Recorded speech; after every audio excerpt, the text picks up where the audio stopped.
Yeah, we have breaking news this hour. A woman's been arrested in connection with 3 separate homicides in Hamilton, Niagara, and Toronto this week.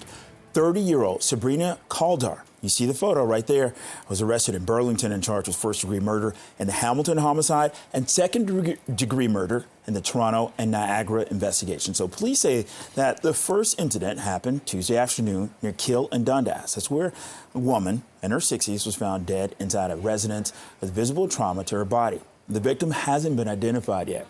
Well, the second victim was found with critical injuries in a Niagara Falls park Wednesday afternoon.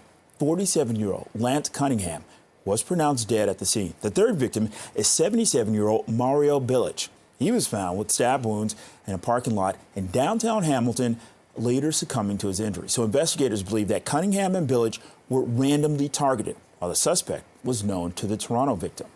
So investigators are trying to identify a woman last seen Tuesday at a Giant Tiger store in Burlington buying clothing that Kaldar had in her possession at the time of her arrest. So anyone with information, you're asked to contact police. Right now, CP24's crime analyst Steve Ryan joins us live on set with more on, how the different police services are working together to, piece this case together. But I want to start with this. Sabrina Kaldar, female.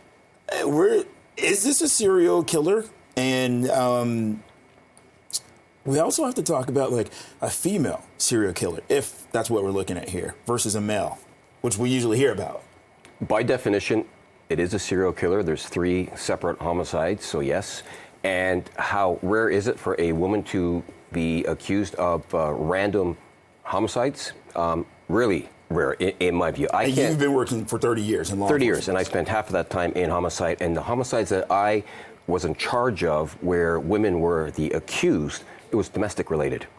And when there are random attacks, the only one that comes to my mind, and I'm sure there's more, but the only one that I can think of is Elizabeth Wetlaufer. She was accused and convicted of killing several senior citizens back in the mid-2000s in Woodstock, just west of here. But this is a rarity for sure when it comes to a homicide suspect being a homicide accused being a woman. Okay, based upon your experience, do you think that this is the tip of the iceberg?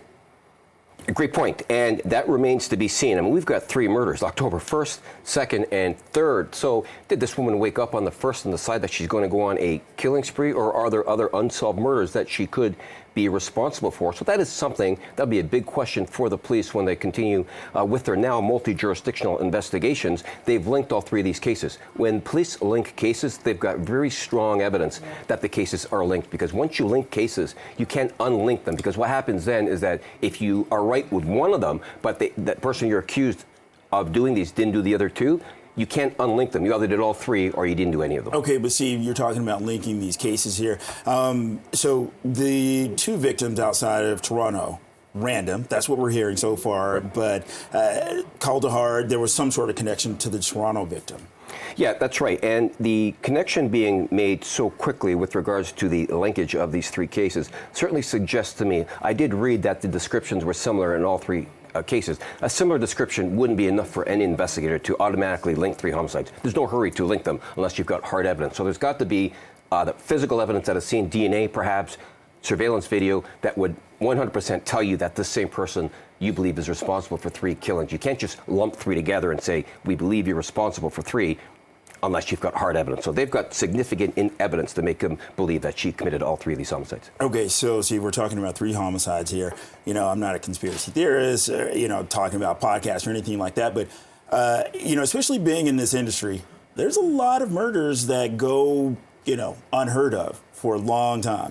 Well, that's exactly right, and this is why all 3 of these jurisdictions will look at unsolved murders, perhaps even where there may be a witness saying that they saw a female fleeing the scene, because 3 murders in 3 days, 1st, 2nd, and 3rd of October, is very rare to happen. What could the significance of this individual, this woman spotted at the Giant Tiger, what significance could that be in all of this? A witness.